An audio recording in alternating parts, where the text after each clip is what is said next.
정부는 이 씨가 자진월북한 것으로 보이는 여러 이유 가운데 하나로 이 신발을 벗어놓고 갔다는 점을 들고 있습니다. 하지만 남겨두고 간 슬리퍼 외에 또 다른 신발이 있을 가능성이 있다는 얘기가 나오고 있습니다. 그런데 정부는 왜 이렇게 서둘러서 자진월북으로 단정 지었는지 이것과 관련한 의문들을 지금부터 따져보도록 하겠습니다. 자, 윤설기 기자. 네. 슬리퍼 외에 또 다른 신발이 있을 가능성이 있다. 이건 무슨 얘기입니까? 네, 우리 군은 이 공무원이 신발을 배에 유기한 점을 월북의 주요 근거라고 봤죠. 이후 해경은 갑판에서 공무원의 슬리퍼를 발견했다며 유전자 감식 중이라고 했습니다. 예. 그런데 과연 공무원이 슬리퍼를 신고 출근했는지 의문이라며 집에서 나와 승선할 땐 다른 신발을 신었을 거란 주장이 유족과 야당 등에서 나오고 있죠. 이 주장이 사실이라면 공무원은 이 신발 역시 배에 둠으로써 월북 의사를 보였어야지 정부 주장과 맞게 되죠. 그렇다면 보통 이 배의 선원들은 어떤 신발을 신고 배를 탑니까? 네, 선원들은 주로 구두나 운동화 또는 안전화를 신고 승선하는 걸로 알려집니다.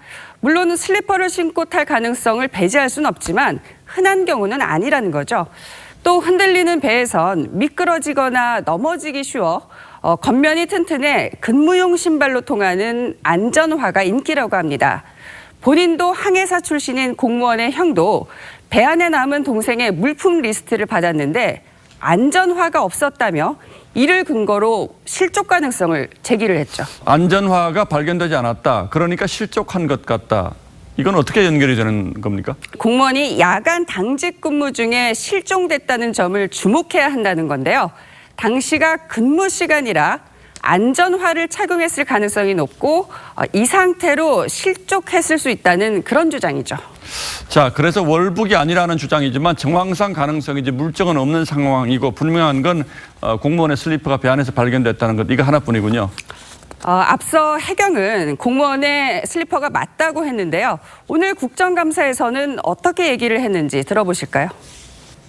슬리퍼 부분은 국가원에서 자료가 왔습니다. 자료가 왔는데 현재 수사 중인 부분이고 중요한 것은 희생자가 신고 있었다는 부분을 지금 알고 있고.